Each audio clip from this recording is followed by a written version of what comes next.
I'd like to welcome each of you to this training session in Introduction to the SHRP2 Naturalistic Driving Study Dataset.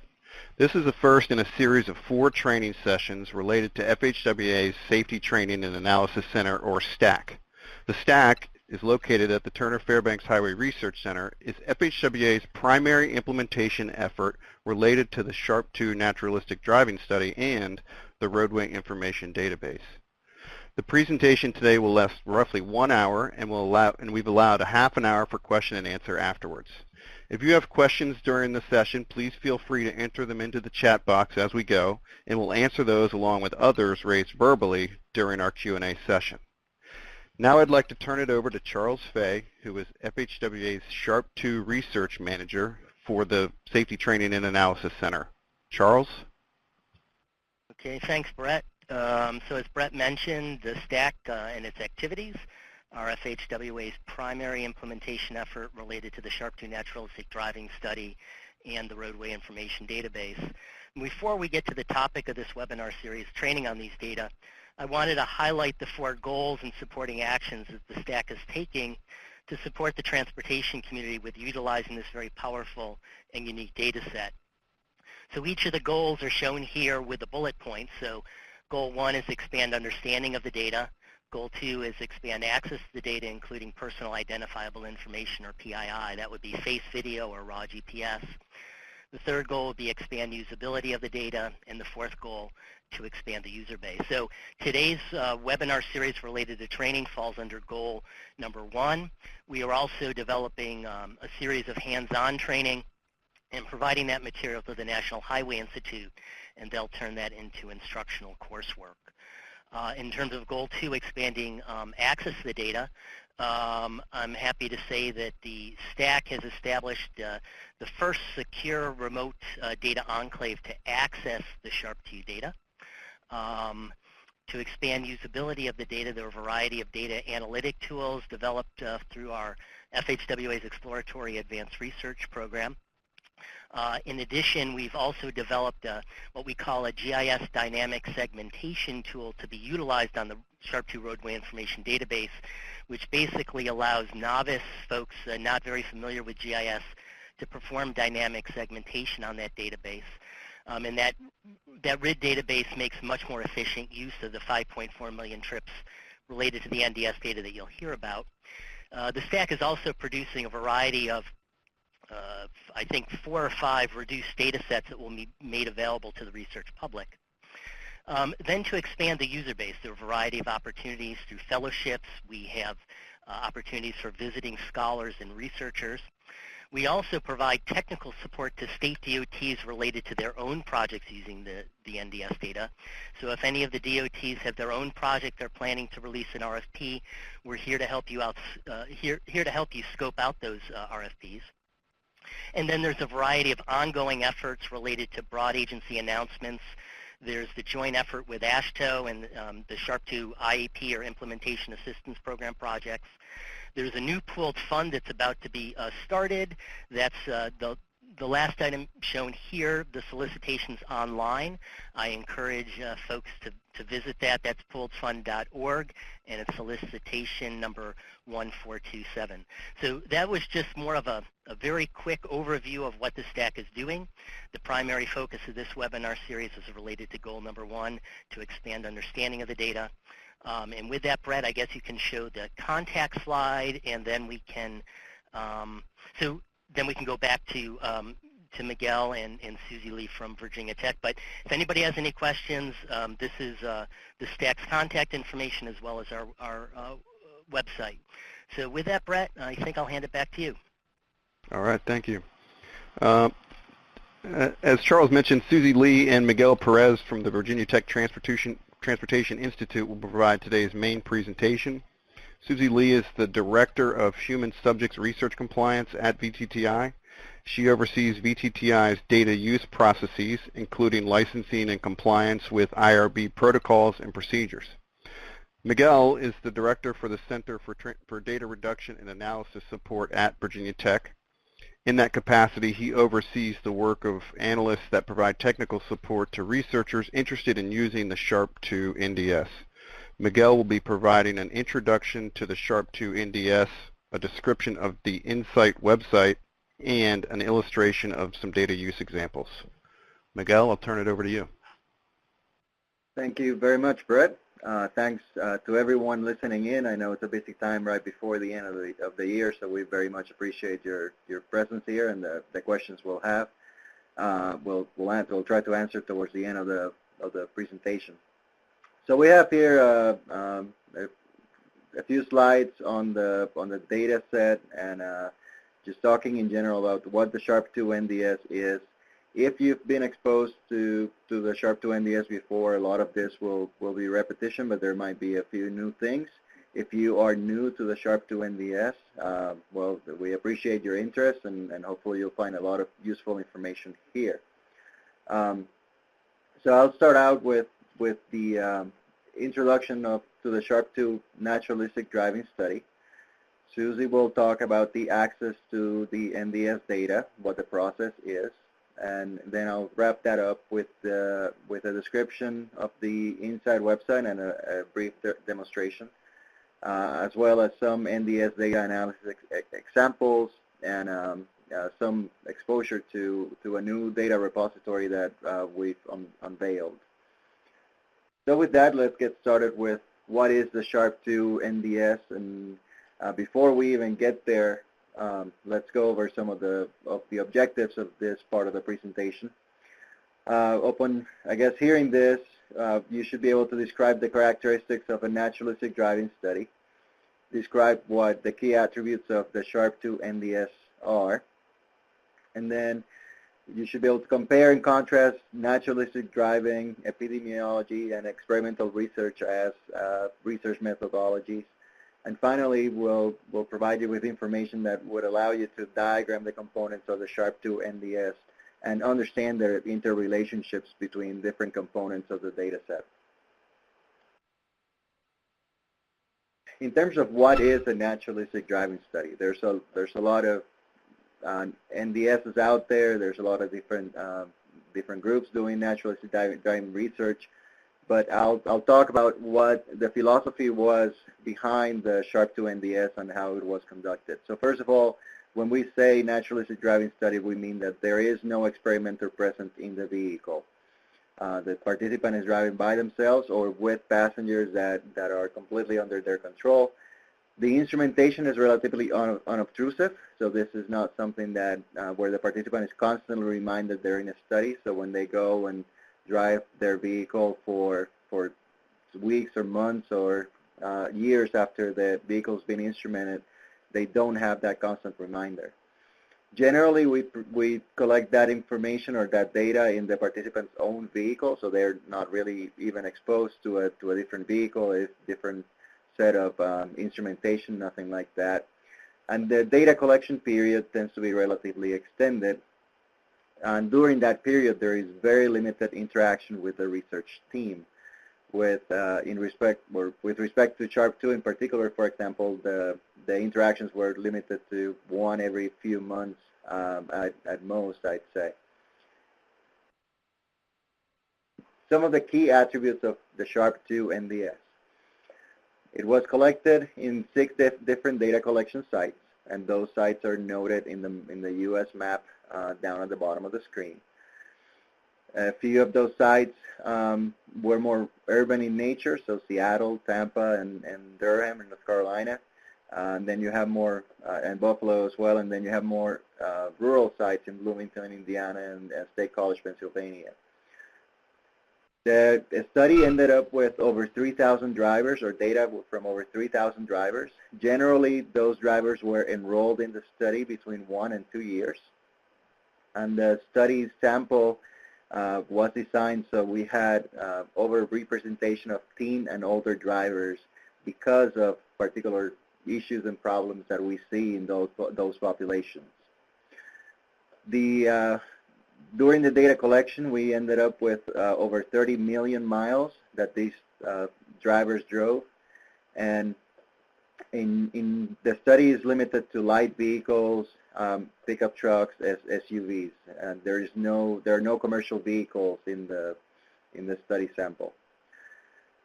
The SHRP2 NDS, one of the key features is that it has been integrated with detailed roadway information, which comes from the Roadway Information Database. And there are future webinars in this series that will talk in more detail about what the RID is and how the two data sets can be used together. Switching gears a little bit, so let's talk about what is different between epidemiology, experimental research, and naturalistic driving. First, a bit of a contrast between epidemiology and experimental research. Generally, with epidemiology, you have precise knowledge about it gives you precise knowledge about what the crash risk is. It gives you information about circumstances and scenarios that lead to the crashes. However, it tends to be reactive. You can't really do anything before the crash has happened, and it's also very limited in terms of what information it can provide in terms of pre-crash behaviors and pre-crash conditions. Experimental research is sort of at the other end of the spectrum. In that case, you get very precise results, but generally you're depending on what could be unproven safety surrogates. So you don't really necessarily have a crash in an experimental research paradigm. You have something that could result in a crash. It gives you some important ordinal information on crash factors and can allow you to assess relative crash risk. It is proactive, and in some situations it can modify driver behavior. We see naturalistic driving as sort of an in-between step between those two extremes.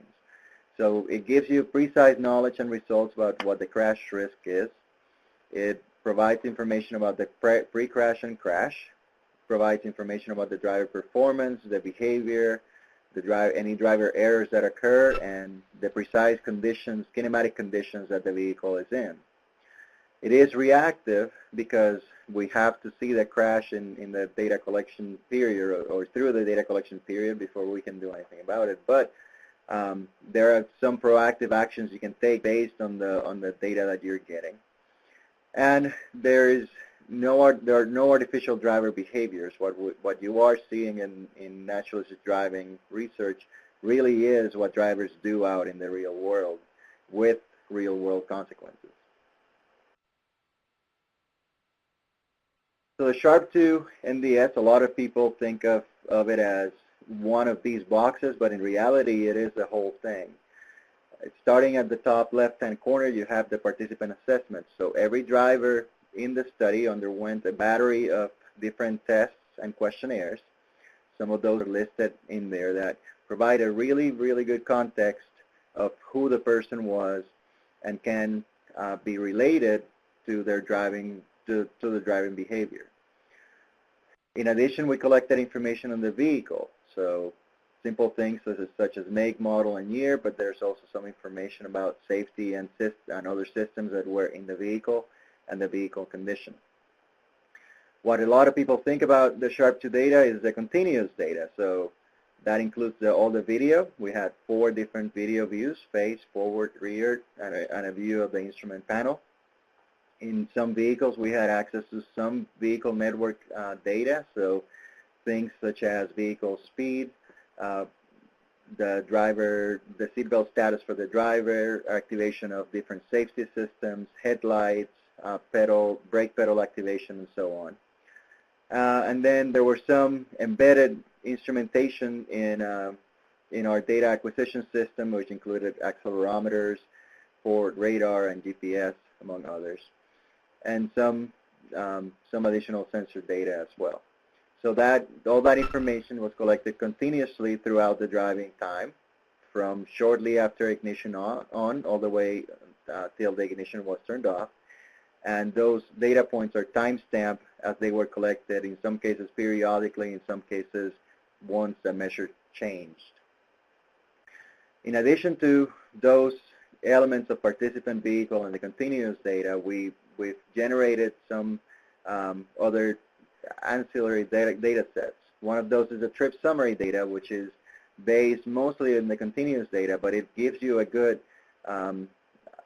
summary of what the driving conditions might have been for any particular trip.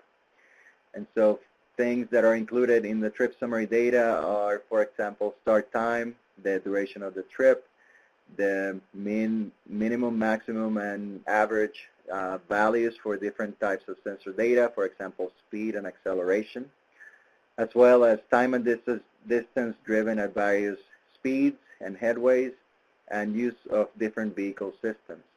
The idea behind the trip summaries is to allow researchers to quickly examine what is available in any particular trip and potentially identify trips that may be of interest to the research question that they might have. The event data is the next category that was also derived from the continuous data, but it adds a fair amount of information. So with the continuous data, there were kinematic pattern detectors, or triggers as we call them, that were run over the time series data to detect potential crashes and near crashes. Then those potential events were validated, and the events that were deemed valid underwent a pretty extensive battery of coding that we did here at VTI with the help of our data reduction labs.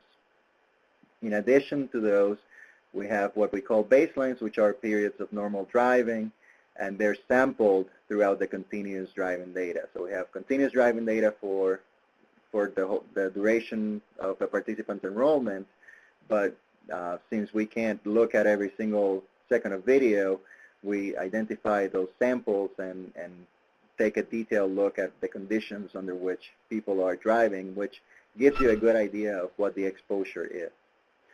The events also had, some events also have information from post-crash interviews and investigations that the data collection sites could go out for more severe crashes and conduct those investigations, perform those interviews, and provide some additional context for those more severe events. The last, or the next to last element of the NDS is the cell phone records. Those were obtained for a subset of participant drivers, and they contain the call time, duration, and whether it's a text, a call, or something else. And the idea behind those is those are time-stamped, so they can be crossed with the continuous driving data, and it gives you a quick and efficient way of understanding cell phone use in combination with driving, and also cell phone use outside of driving that can be used sort of as an exposure metric in cell phone studies. The last element is the roadway data that I mentioned before, and that will be the topic of future webinars. So I won't say much more about it other than it provides a great indication of context for where this driving took place.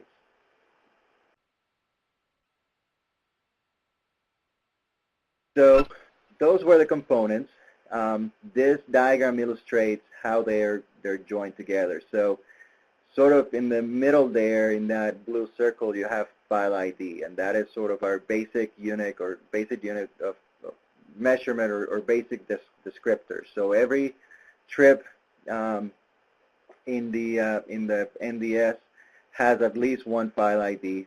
There are cases when one trip might be broken into more than one file ID. For example, if a trip was really long, let's say somebody took a 5-hour trip, because of space constraints, we ended up chopping that up into different files.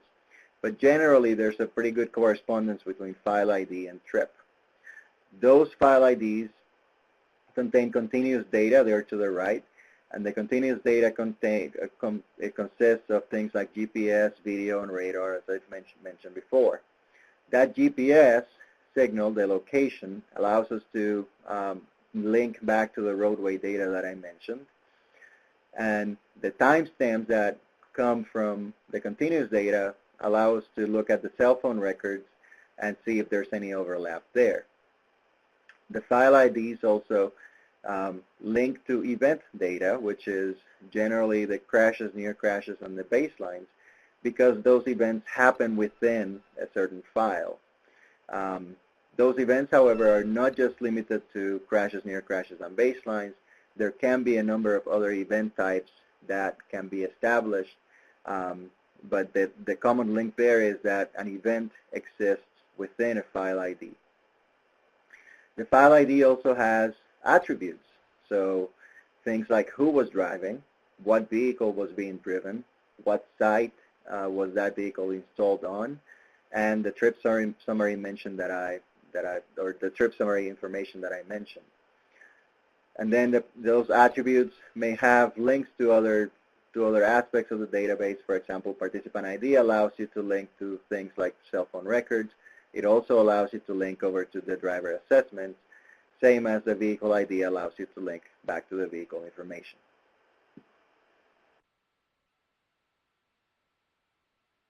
And now I'll switch Susie to talk a little more about access to the NDS data. So Miguel has really, I hope, just piqued your interest in the kind of things that might be in the SHRP2 NDS data set. But let's say that you're interested in actually obtaining some of the data to use in your research. So today my objectives are to present and describe the sequence of steps that would be necessary to fulfill one of these data requests, and to describe the components of a data use license. I'm going to do this at a very high level, not get into a lot of detail, but I would like everyone to be aware that once you start this process, we try to be very customer-oriented and make it as transparent and seamless as possible for you. So you may see some unfamiliar terms, but it's really not as bad as it may seem at first glance. And in particular, this complicated flow chart. This is our internal process for how we handle flows. I'm going to be talking down the middle section, the blue section mostly. We have this broken into two parts so that you can actually read it a little bit. And what typically happens is that a researcher will start with the Insight website, explore the website, realize that that there are data that can help them, and they'll make an initial data request and begin a process of initial discussions, which is that blue box in the middle, typically with Miguel, sometimes with one of the other analysts. Based on the initial discussions, they may be directed back to Insight to do some more research there before making their request. We might realize that they are ready to proceed. Sometimes we'll direct them to Omar and realize that what they really need can be obtained in the RID. But if they do need in-depth data, which is what we in our group provide, the boxes to the left are regarding the data use license, and the little series to the right has to do with the contract that is required in some cases to extract the data as required by the researcher. Go ahead. So we have something called a data use license, which is required before you can obtain SHRP2 data to hold locally and use in your research. And the three key components of that are a data specification, which is also included in the contract if there is a contract, IRB approval or proof of exemption, and a data security plan. And I will spend a little bit of time on each of those things. The data specification, in a contract for a brand new data extraction that hasn't been attempted by anyone before, one key component is that the data specification must agree with the statement of work based on that contract. The data specification must indeed specify how much data and which variables are going to be used in the effort to the point at which one of our analysts can write code to extract that data from the data set. There are cases where a requester agrees that other researchers can obtain their data with a data use license. And in that case, the data specification can be as simple as entering a digital object identifier, or it's an alphanumeric code that you can identify, and that would indicate that you would receive the exact same data as the original requester, and that is typically at no cost, that second bullet. The IRB approval or proof of exemption, the IRBs or institutional review boards that originally reviewed and approved the data collection part of SHRP2 required that any reuse of data would require some sort of IRB review. Now, in some cases with data that are not personally identifying, when you ask the IRB, they may come back and say, we consider this exempt. But in all cases, you have to ask the IRB. The researcher can't determine that exemption themselves. They have to at least have an email memo or some sort of a letter saying it's exempt. This is typically a simpler process than for collection of new data because you're not obtaining consent from participants. They've already agreed that their data can be reused.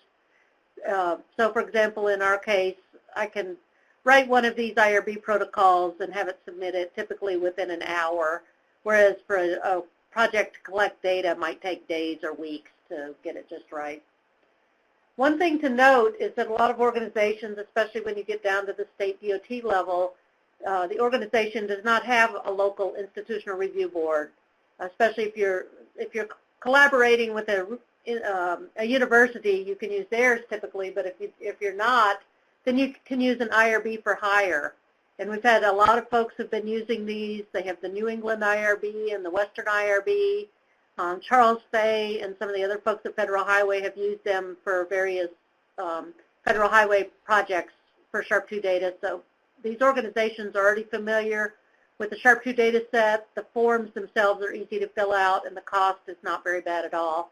So don't let that throw you at all. The final thing I want to talk about is the data security plan. One of the things that the IRBs insisted upon when we were starting to collect the data was that all of the original data, whether or not it was personally identifying, has to be tracked and eventually destroyed. So at 30 years for PII data and at 40 years for non-PII data. So that implies that you do have to have a method of tracking it. It also implies that when it's stored locally, it has to be stored securely. So the data use license requires that there be a data security plan, and it does get reviewed by an IT reviewer. Two of the key things that trip people up when they submit their first draft of this is that we really need to see that you're going to use encryption at rest. So when you're not using the data, it needs to be encrypted so that if it somehow walks away or you have a data breach of some sort and the data disappear or even just get stolen in such a way that you can't even notice it, that nobody can use the data or access it. The other thing is that you have to show how you're going to control the access to the data to those people who are listed on the data use license. Okay, thank you, Susie. So switching gears a little bit, we'll move on to the Insight website. And what we'll, I guess sorry about that. No worries. So I'll talk through the elements of the Insight website, and at the end of this, I hope you'll be able to describe some of the functionality and the utility of the different elements of that website, as well as list and describe the different website access levels.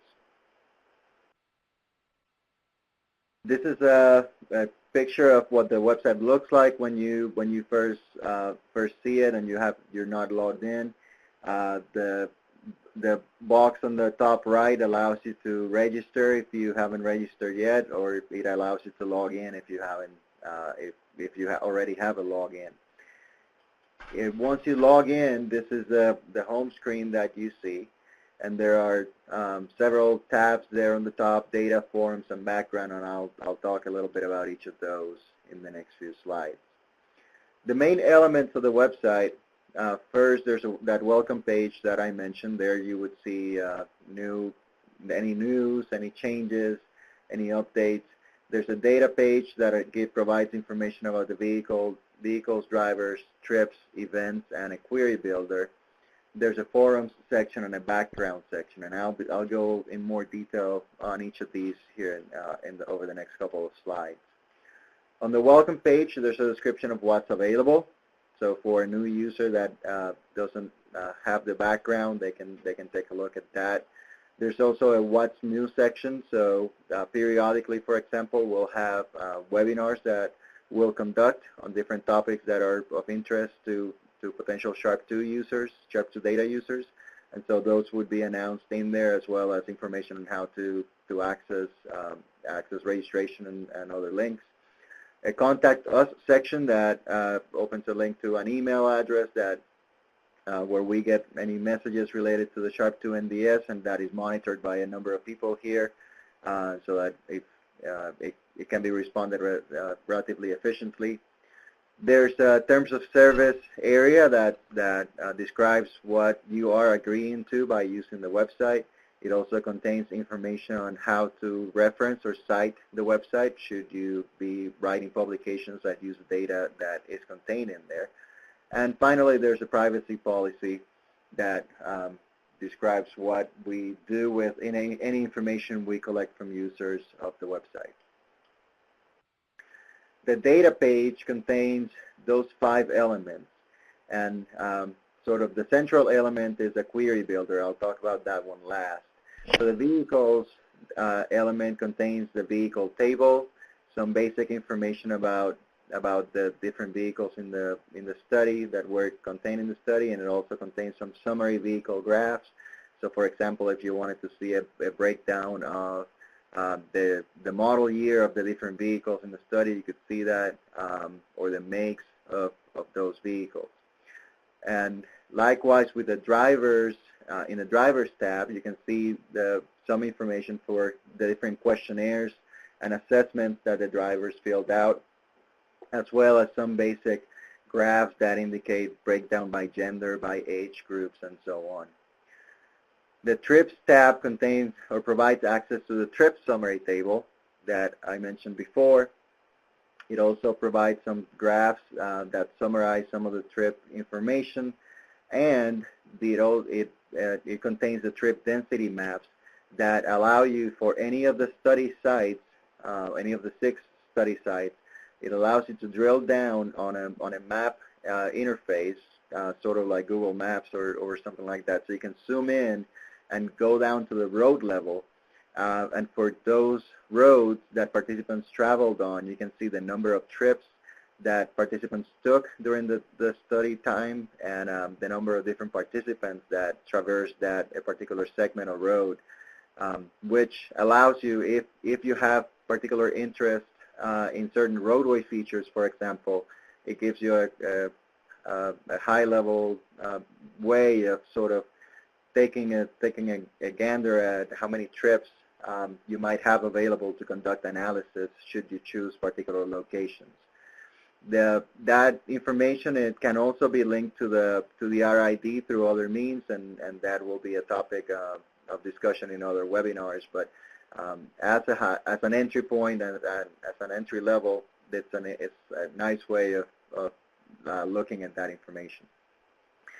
There's also a section of the data page that deals with the events, and that in there you can see the post-crash interviews, as well as the event detail table that contains the coded information for each of the crashes, near crashes that were observed during the study, as well as the baselines that were sampled.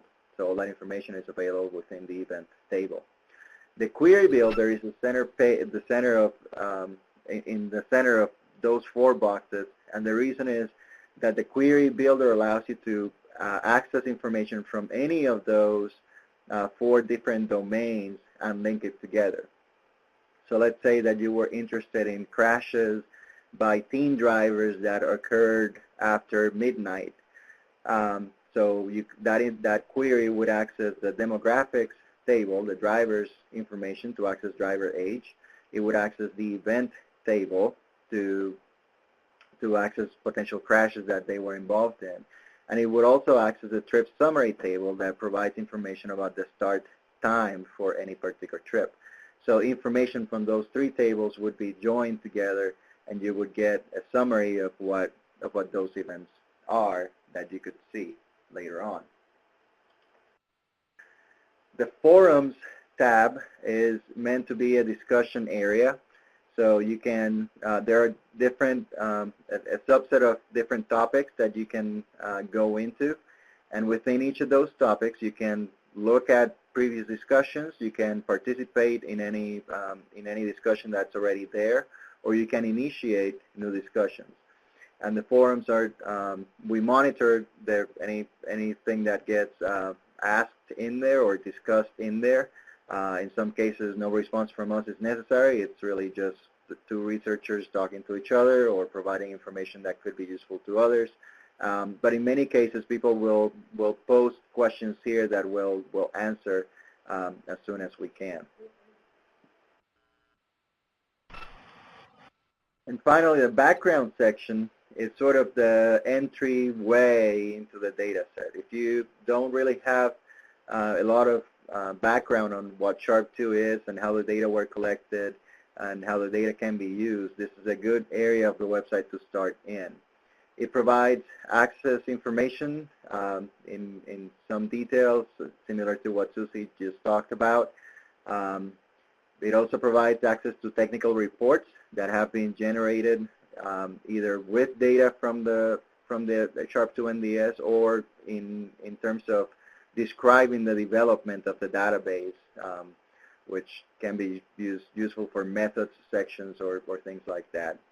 It provides access to a study overview, a few documents that have been generated in that regard. And most importantly, though, it gives you access to all the data dictionaries that describe the data elements of the SHRP2 NDS.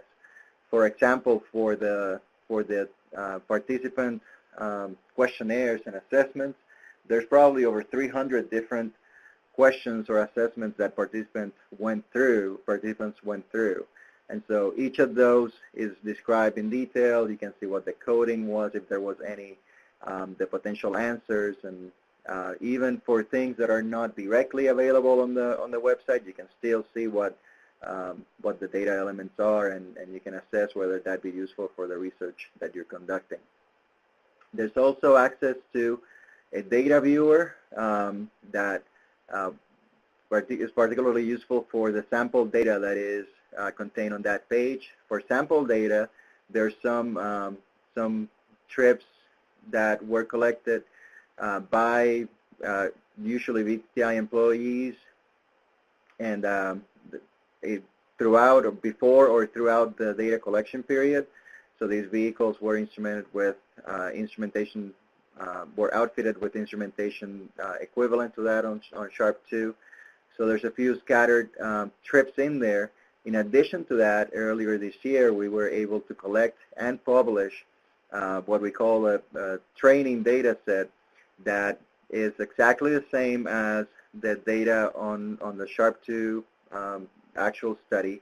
It was collected in one of the sites that hosted SHRP2 vehicles, but because the drivers in those vehicles were VTI employees, we were able to completely share the data. You can download everything from those trips, the time series data, all the video views, including the face video, all the locations from origin to destination. So there's no restrictions on how that data is used, and it can be very useful as an entry point into the data set to see if the types of questions that you're interested in answering might be served by the SHRP2 NDS. In addition to that, there's on the background page there's information about some other data sets that are related to some of the systems that ran over the SHRP2 NDS. For example, there's a data set related to the head pose tracking system that ran over on the SHRP2 data on the data acquisition system, and it provides more information about the reliability of that measurement. Let me switch here, see if I can switch over to my screen.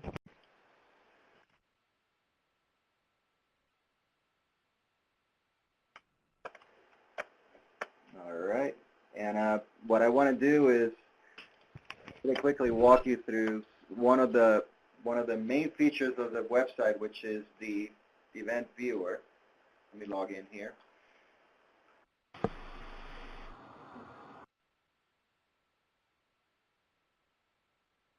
So this is the welcome screen that you would see. From here I would go to data, and I mentioned the 4 boxes and then the query builder in the middle. If you go to events, once you've attained a certain level of qualification with the website, you can actually go to the event detail table and see the 36,000 or so records. These are not all crashes and near crashes. The baselines are also included in there. The event viewer actually, though, allows you to see the events. You can see the forward video of the event. You can see different kinematics of the event. So in this case, you're looking at GPS speed, and it'll let you play through that event. Let me scroll over to the next event. And so you can change what you're looking at. In this case, now I'm looking at longitudinal acceleration. In addition to that, if you click on the event analysis side of things, you can see the results of the coding that was performed in that particular event. So you can see a crash configuration, you can see a final narrative, you can scroll down and see what different motorists were involved or objects, different driver behaviors, hands on wheel, and so on. So all that information is contained in here and is accessible through the website. Once you've again attained a certain level of qualification, which I'll talk about here in a second. So back to the slides. The website, the inside website was meant to provide visual access to data from the study for some study components. It's not meant to provide access to all the data in the study. So it really just provides access to key elements of it. It's meant to provide summary characteristics about the study. Serve as a repository for background study information and sample data, as well as provide visualization of crashes, near crashes, and those baseline periods. And finally, allow researchers to perform initial assessment and selection of the data. The website was not designed to, again, provide access to all study data or allow for downloads of original data or provide information that could potentially be used to identify study participants. So for example, if you were to go to the participant demographics, there are some items in those questionnaires that are not included on the website or what's available on the website because those could potentially be identifying. And so those are available for research under a data use license, as Susie mentioned, but not directly available from the website. The website is also not meant to or not designed to be an all-encompassing research and analysis tool. So the expectation wasn't that somebody would go to the website and be able to do their whole research.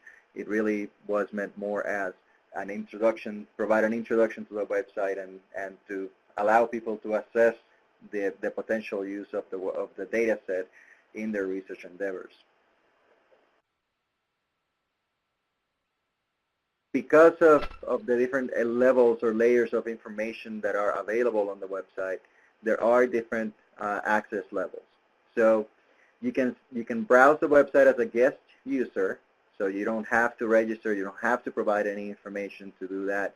That allows you information, or that provides you with access to the background information pages, data dictionaries and descriptions, the aggregated data, and the sample data, and some of the sample data. To become a registered user, all you have to do is provide your email address, your name and affiliation, and agree to the terms of use. At that point, you become a registered user, which gives you the same access as a guest user, but you also gain access to the user forums. The next step, which is what most users of the website end up as, is to be a qualified researcher.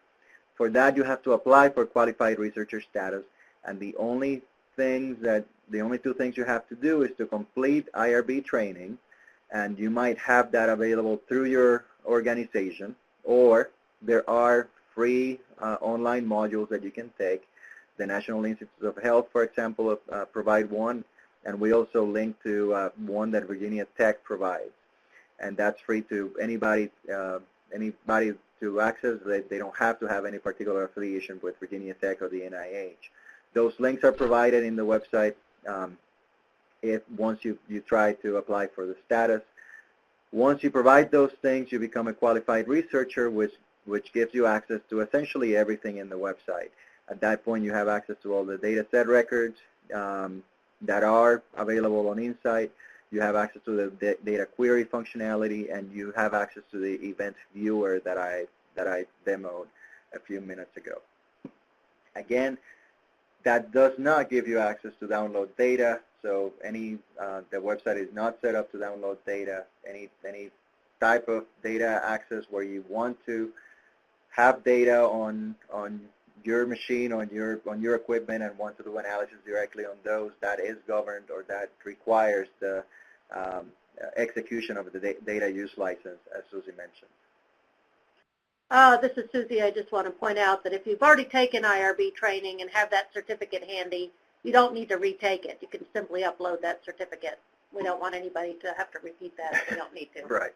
That's a good clarification.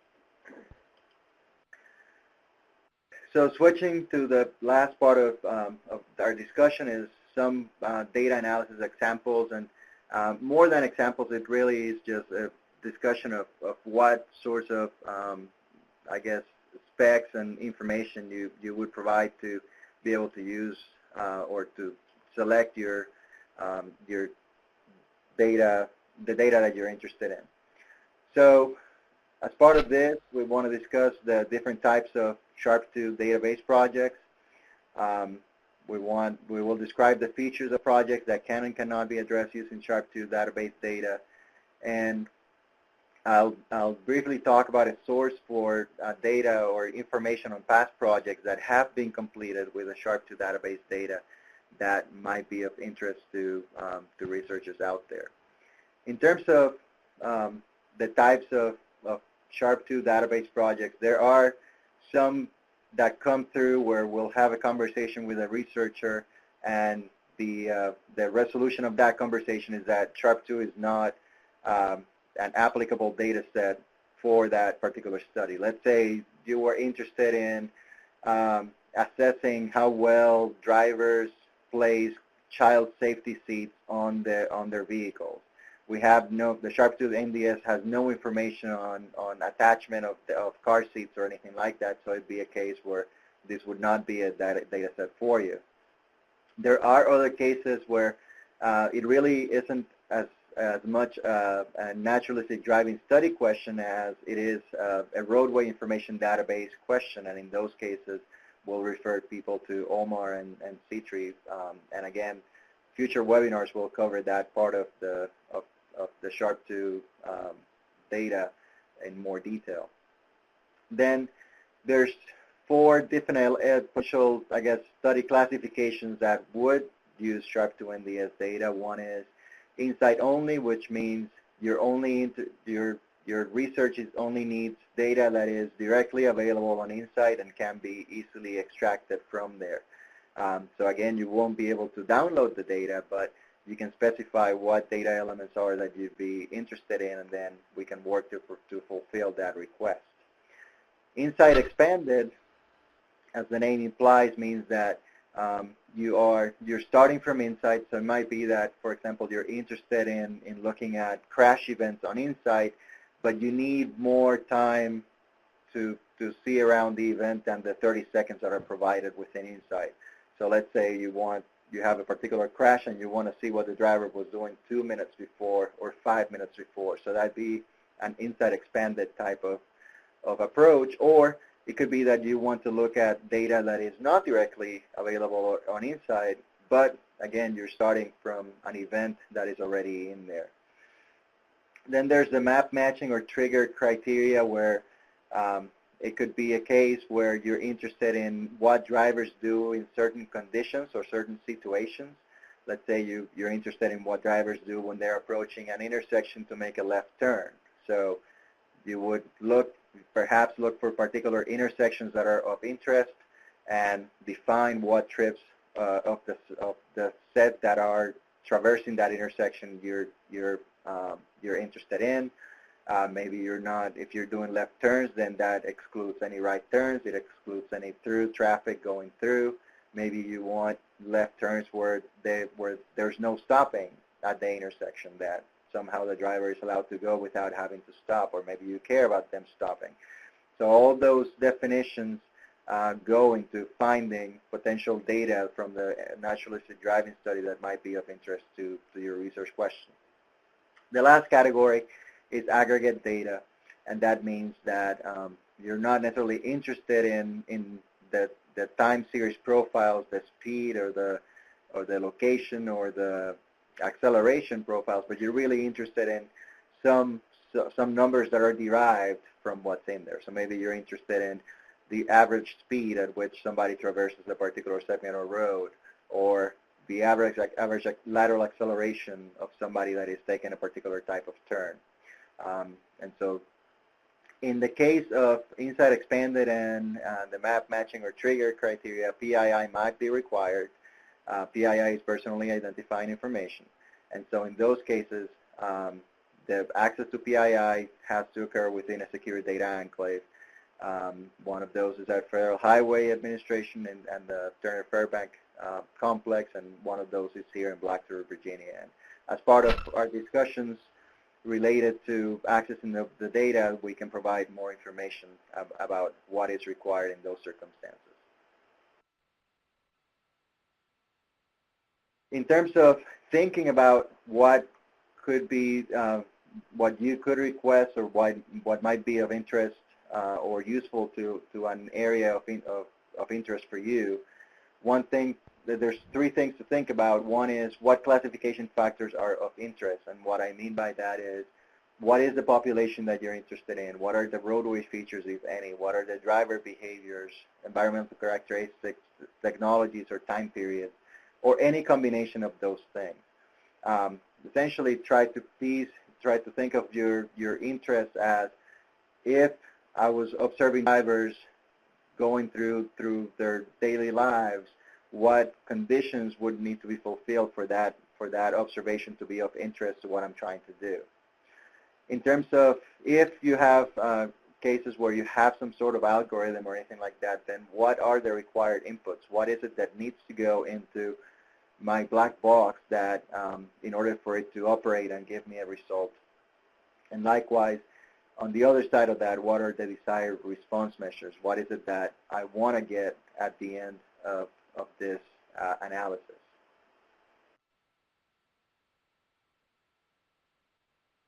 A very relatively new thing that is available to the public right now, it's on that link that is highlighted on the screen. We are also under active work to integrate that tool into the Insight website. So that'll be coming soon, where you'll be able to click on a tab on Insight and go directly to that website. What this is a repository of information about completed SHRP2 data projects.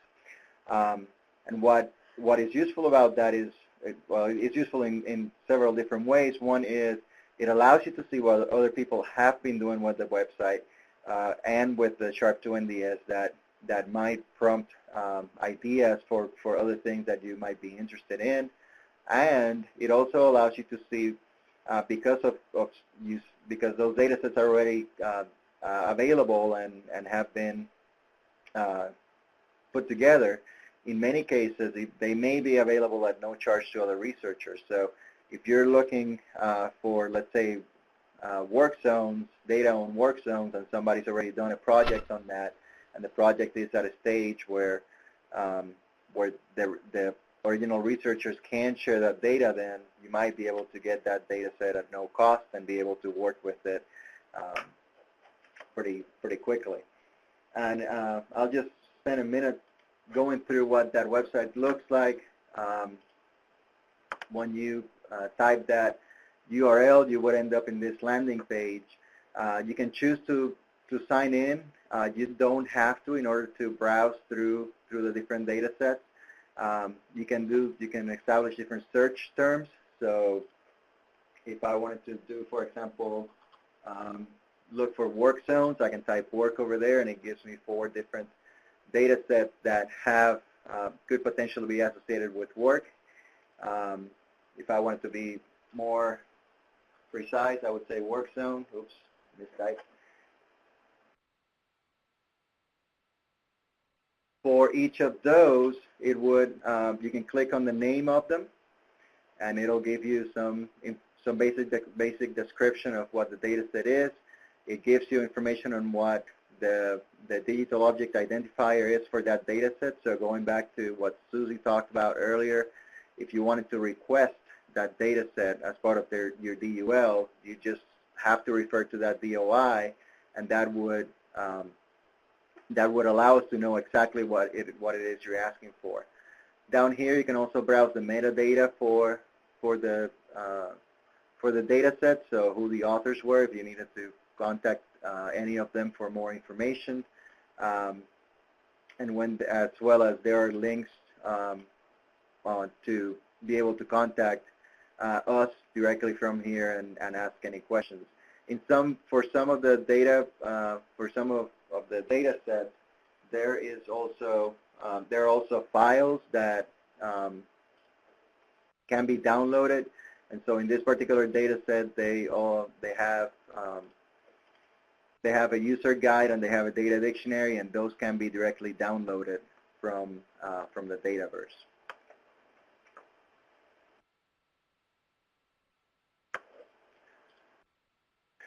And this is just a screen capture of what I just showed, but refer back to the URL if you want to explore more of this.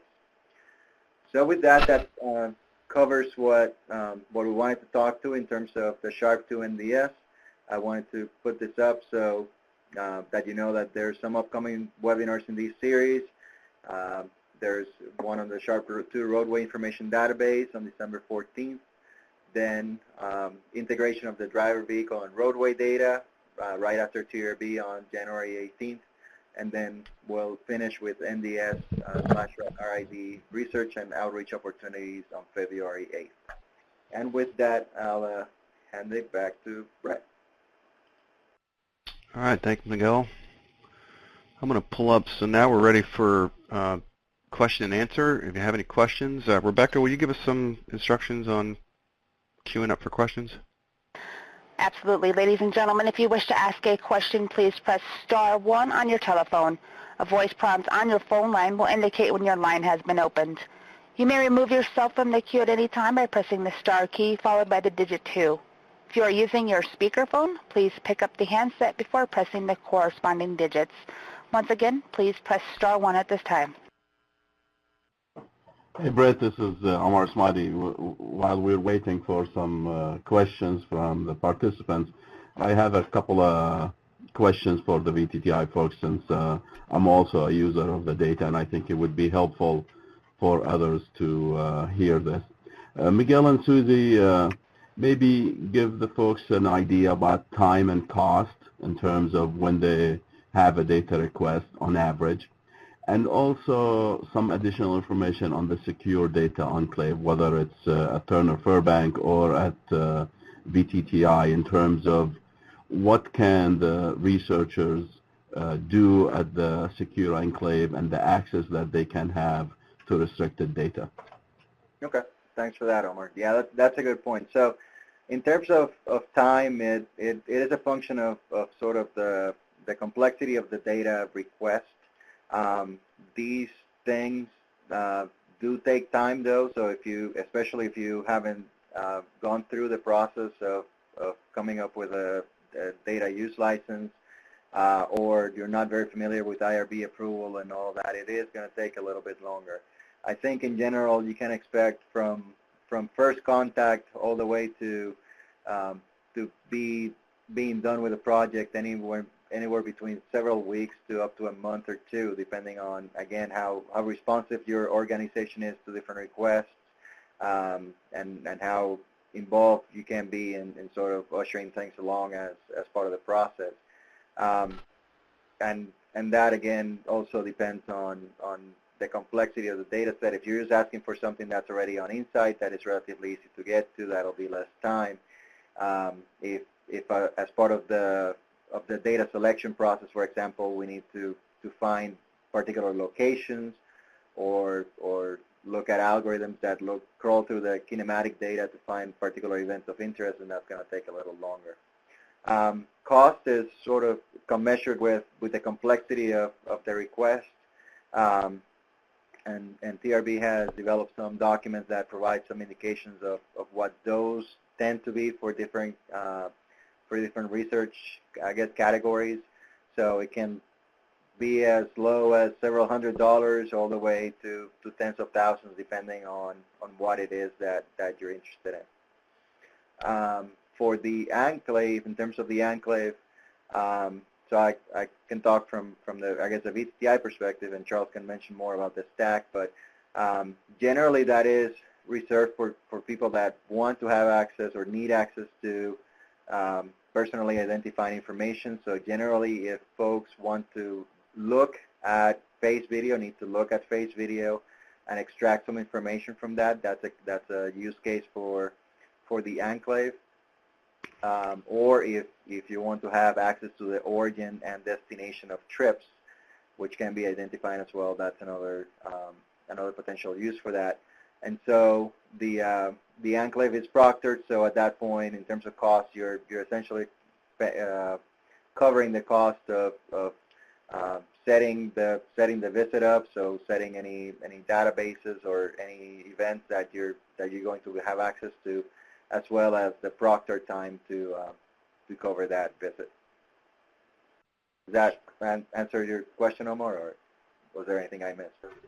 No, that's good. And maybe, Charles, you can let folks know about, being at your secure enclave too. Right. So you can sort of consider our enclave almost an extension of the Virginia Tech's enclave, except it doesn't reside in Blacksburg, Virginia. So there's all the stuff that has to happen a priori, meaning you have to have the data use license in place with Virginia Tech.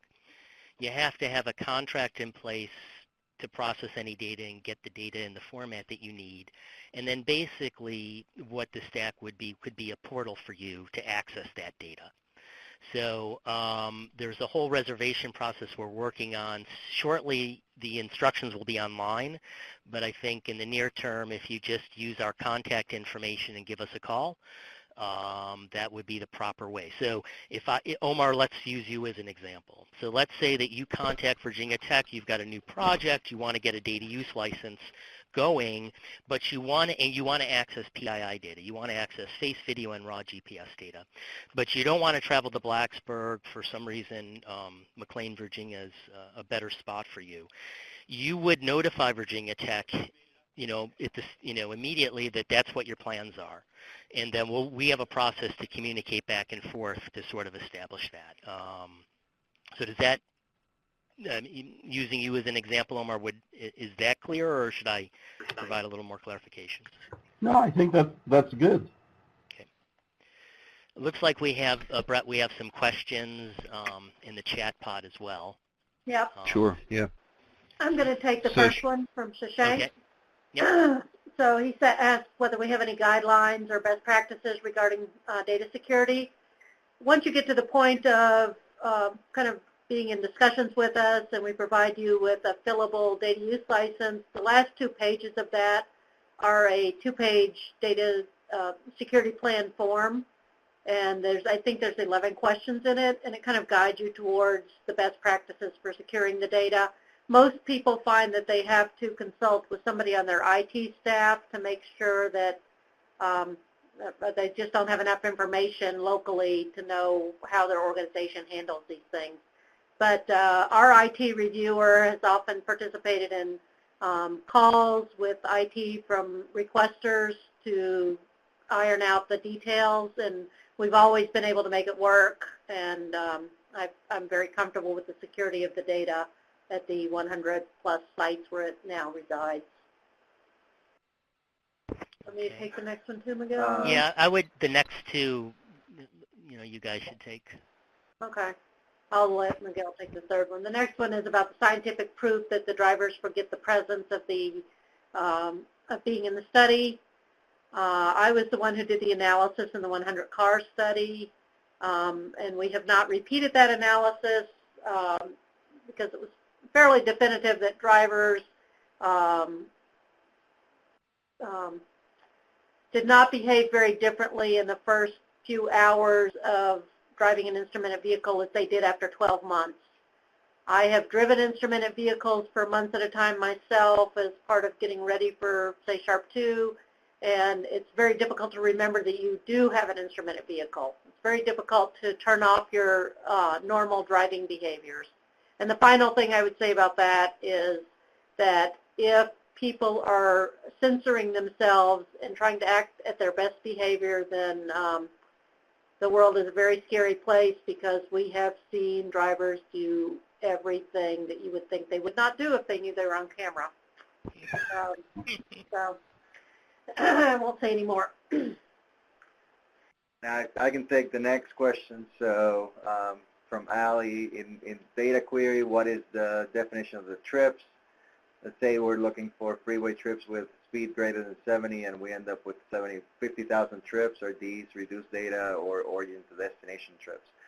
So I guess it can be what you want it to be. So in some cases, you might just be interested in the segments of a trip where somebody is driving over 70 miles an hour on a freeway, and that would be what I guess your data would contain. In some cases, you might be interested in trips where somebody at some point is driving over 70 miles an hour on the freeway, and in that case, you'd be interested in potentially origin to destination. The catch with a couple of caveats. So the catch with origin and destination is the moment that you have any kind of location on your data set, then we have to remove origin and destination from any data that is exported, because that is considered potentially identifying information. So you would be able to access that information on the enclave, but we wouldn't be able to export it or provide it to you. The other part of that is, 50,000 trips, especially if they're full trips, is a lot of data. And so we are not equipped necessarily to handle those requests without a fair amount of resources being devoted to them. So when you're talking about that many trips, generally the idea is that you can provide algorithms or whatever it is that you're running over those trips, and we can run them here in close proximity to the data. So there's really no data being transmitted or exported, but you get the results that you're interested in. And if you're talking about that many trips, generally you are going to have some automated process go through them. You won't be looking at them one by one. I guess I can take the next one as well from Rashid. Why the SHRP2 NDS study focus more on SCEs than everyday driving? I don't know that it does, and I apologize if because I spent so much time talking about those, I gave that impression. The SHRP2 NDS really contains data for everyday driving for all these over 3,000 participants, and so we have what they did every day that they were driving while they participated in the study. The safety critical events, the crashes and near crashes, end up being an area of interest for a lot of researchers, so that's why they're in there, and that's why we discuss them so much. But that doesn't negate the rest of the data that can be of a lot of use. And for example, people like Omar and many other researchers, rather than looking at crashes and near crashes, they focus more on behavior at particular locations that might be of interest, rural intersections, work zones, all different kinds of things. And in that case, it's not so much if there happens to be a crash or near crash there, that's great. But generally, the focus is more on what is the normal behavior and how different, I guess, roadway characteristics can affect what drivers do.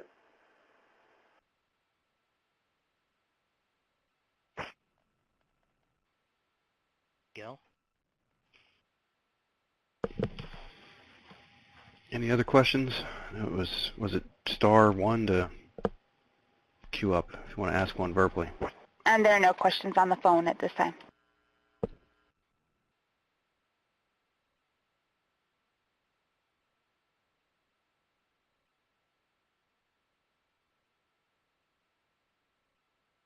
looks like a couple are typing right now.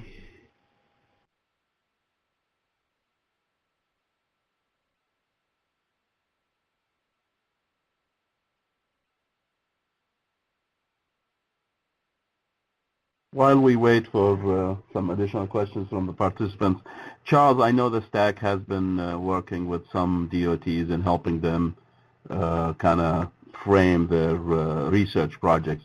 You want to mention some examples that you guys have worked with and helped those DOTs come up with their research question? Yeah, thanks, Omar. It's a good topic. We've worked with the New England Transportation Consortium, which is 6 state DOTs in the New England area.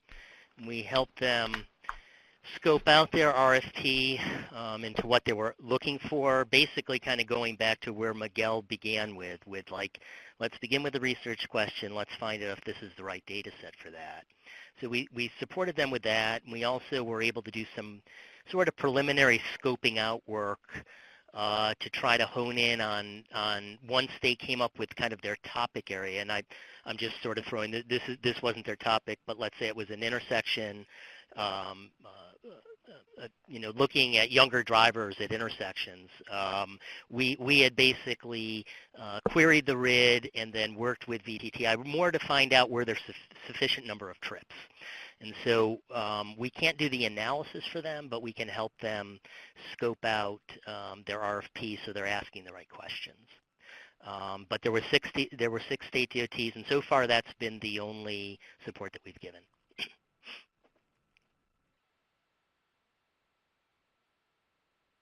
Looks like there's several questions that just came in. Yeah, I think so. There's a couple of questions about the webinar, and you want to? Yeah, the slides will be made. So basically, the recording will be made available. The slides should be made available, downloadable now, right, Brett? Yeah, I think so. We'll flip over here to the last screen when we get done with questions, and we'll either upload a copy or provide that to folks. Right. All the recordings eventually will be on the STAC website, but if you wanted one in the meantime, I think send me an email. I'm making a note of people who either weren't able to get on this webinar, and I'll send you the recording out. It might not be the edited webinar. It might just be the raw webinar that we get. I might be able to send you.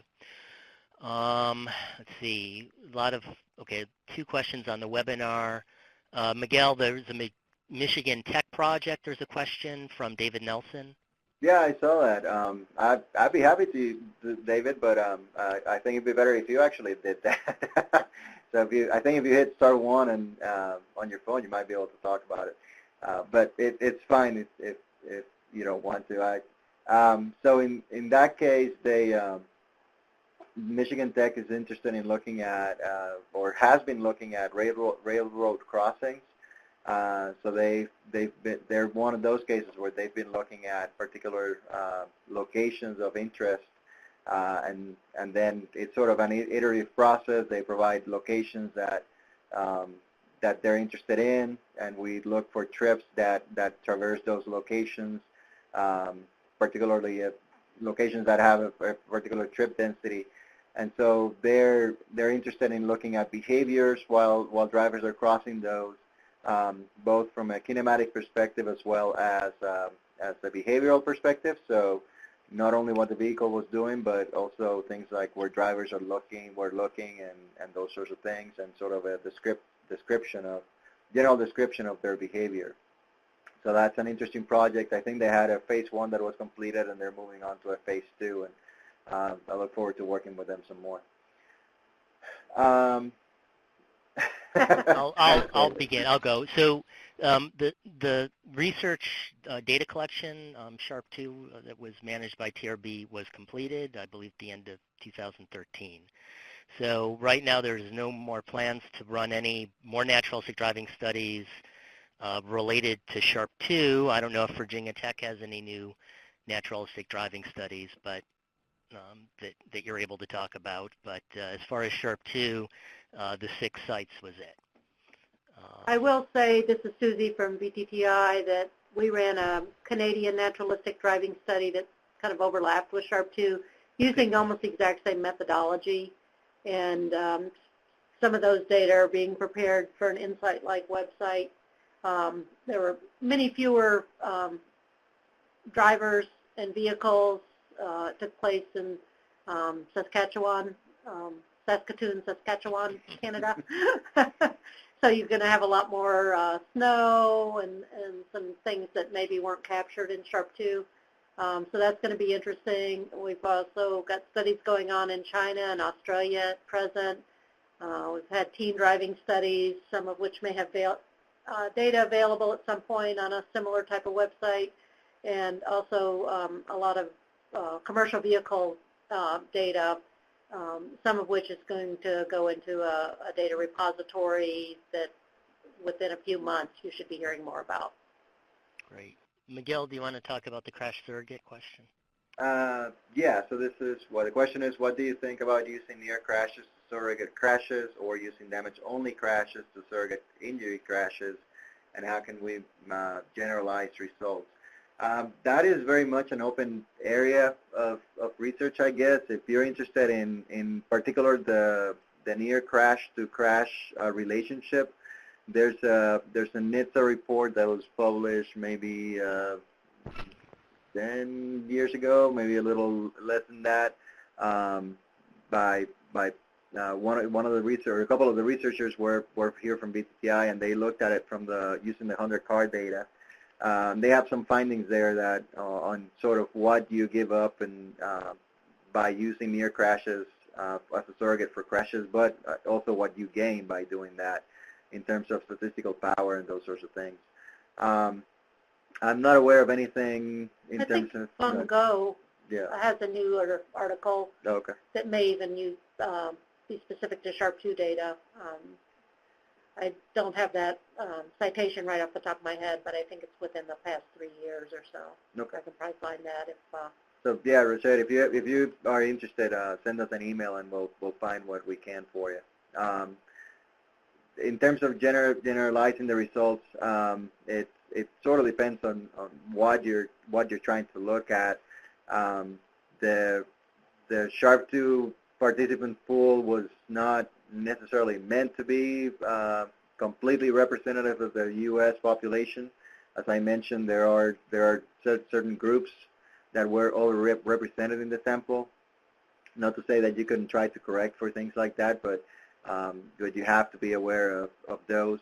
And there is, I believe on the website, there on the background section, there is a report that was developed talking about how representative the database is of the regions in which the data were collected and the U.S. population as a whole. That might be useful to address that question. And I always like to point out that any results you get are likely to be on the conservative side, because all of our drivers had driver's license, all the vehicles were registered, et cetera. And other studies have shown that some of the higher risk drivers, for example, who are represented in fatal crashes, often don't have driver's licenses, or they're suspended or revoked, or their cars aren't registered. Is that report online? I might have missed that. Yeah, I believe it's on the. It's okay. Either on the website or it is on the TRB SHRP2 website. Yeah. Okay. Got two more questions. The continuous audio. We had triggered audio. People could press a button to record incidents that happened, information about a near crash or something interesting that just happened. It opened the channel for 30 seconds. It's very difficult to get IRB approval for continuous audio because you end up capturing very private conversations of people who did not consent to be in a study, the other passengers in the vehicle. But the triggered audio, the 30-second thing is typically allowed, and so that's what we used here. And those have been transcribed and are available if anybody's interested in using them for research. Yeah. There's one right above that. I think oh, okay. Yes, 2010 to 2013 for data collection. We started data collection in October of 2010 and finished in December of 2013. But and that would have been a ramp up and a ramp down. Yeah, there was a ramp up. We started with 1 or 2 vehicles in early October of 2010, and by December of 2013, we only had a handful of vehicles still on the road. And for those, I think there's a way you can, on the website, you might be able to see the enrollment as a function of time. Yes, well. you can. There's charts that show how many vehicles and how many drivers were enrolled in the study at during various months. And just for clarity, all 6 sites didn't start at the same time, correct? We started with Buffalo. Seattle came online last, and I'm thinking that maybe Raleigh was first, or maybe I think Florida. Buffalo. I think Buffalo was Buffalo? first. Okay, yeah. But they'll be able to find that information on the website. Yes. Yeah. Okay, There's great. some charts that show that kind of information. Great.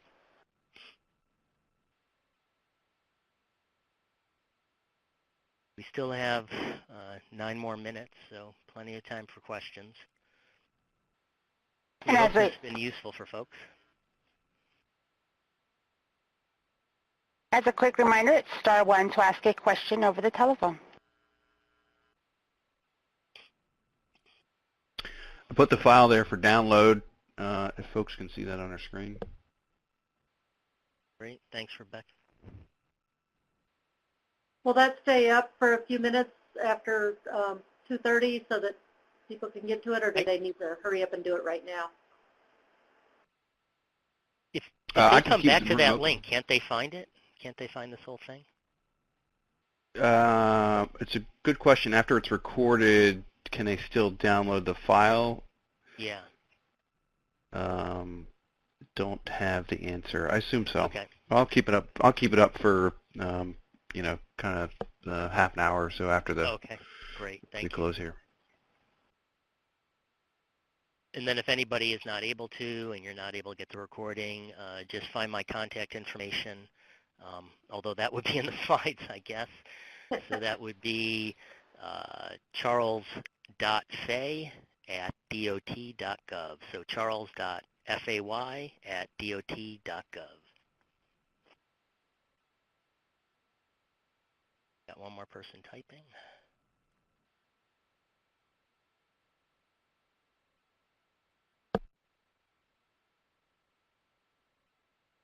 While we're waiting for that next question, I will say, back in reference to Ali's question, the planning for the project started in 2006, so we are at the 10-year anniversary of planning for the project, and I've been involved in, I think, just about every meeting for the past 10 years, often at the once-a-week rate, if not more than once a week. So it's been very exciting to be involved in that for so many years. A great proportion of my career has been spent on SHRP2. Okay, Miguel, you want to take that one? Yeah, the question is, do you think that using eye tracker will affect the naturalistic, I guess, nature of the data? So to clarify, we did not have an eye tracker on during the study, so participants didn't have to wear anything that that would remind them that they were in the study. They just sat in the vehicle, turned it on, and went as they usually would. We have a face camera that was relatively hidden. Most of the equipment that was in the cab was hidden behind the rear view mirror. So even while they were in the study, there wasn't much to remind them they were in the study. But in any case, that camera was there. It collected the information on the face, and so any results that we have related to eye glance behavior is based on, or are based on manual video coding of the face video. And this is Charles. I'll just add, for those of you who were completely unfamiliar with the SHRP2 data, there's another webinar that we actually have recorded on the SHRP2 website. It's from April 5th. It falls under the Naturalistic Driving Study Pooled Fund webinar series. And in that, I kind of give an overview of the entire SHRP2 program and go into detail about the data and show pictures of the camera, etc. I was offline a little bit here, so I didn't see if Miguel ended up showing you that. But if you're not familiar with that, we do have another recorded webinar, and again, that's from April 5th, and that's on the STAC website. I'll also mention that Federal Highway has is in the process of developing algorithms to post-process the data. We can't do exact eye tracking, but we can do head pose monitoring, that sort of thing. And an algorithm has been developed to actually try to do that and also de-identify the participant at the same time. And we're sort of refining that tool right in the moment. And it looks like we have one more question. Will there be a separate file containing the Q&As? Whatever has been recorded in the chat pod, in the closed captioning, has captured the question and answers. I'll put a little cautionary note. Sometimes they might get a word wrong, but for the most part, all the Q&As are captured in the closed caption pod, which will be part of the recording. Okay, so are you talking about, David asked the question on the head tracking work. If you're talking about federal highway related work, yes. We have some webinars that haven't been scheduled yet regarding that work, but if you were more curious, I think you can contact me in the meantime, and we can see how we can make some of that information available to you. Sorry, this is Susie. Let me just put in a quick plug for if anybody's going to TRB and is interested in the head tracking and eye glance and various video things. We're doing a human factors workshop all day on Sunday. It's one of the paid workshops, but it's limited to just 25 people, and it's going to compare and contrast the manual and automated methods of video data extraction, and will be a very interactive workshop. I'm not sure what the enrollment stands at right now, but if that's a topic of interest to you, it's going to be a great workshop. Okay. And we should also mention the other workshop that happens that afternoon, that there isn't a cost, where we'll have, Omar, do you want to maybe say a word about that? Yeah, we'll have a workshop, a Sunday afternoon workshop during TRB that generally covers, the NDS, the RID side, some research questions. We will also have a presentation from 3 researchers who have been working on broad agency announcement projects for Federal Highway Administration.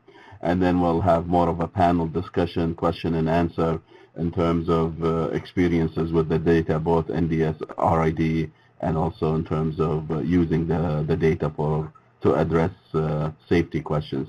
So that would be, again, Sunday afternoon, and it is on the TRB schedule.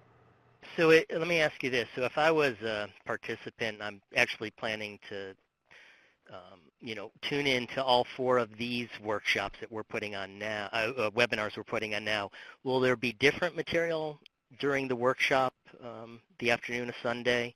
So or would I be better off going to the workshop that Susie told me about? There will be different materials because the presentations from the researchers and the panel discussion is going to be different for sure. Okay, thank you.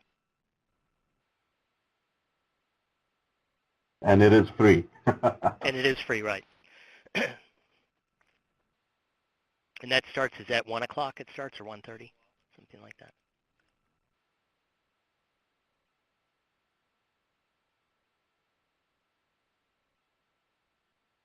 Okay, Brett. Want to move us to the last screen here, which sure. Okay, this is where we thank everybody for hanging in there. We hope that you participate in the 3 remaining webinars. So you'll see them here on the right-hand side, December 14th, January 18th, and February 8th. Those are also in the emails that had to hold the date, along with each of the topic areas for each one of those webinars. And do not hesitate to contact me with any questions regarding the NDS, your own projects, the pooled fund study, or this webinar series, or the workshops at TRB. And with that, I wanted to thank Virginia Tech, Omar from Iowa State, and Brett from Leidos, and our folks helping us out with the webinar, Rebecca. Thank you. And ladies and gentlemen, that concludes our conference for today. Thank you for your participation and for using AT&T teleconference service. You may now disconnect.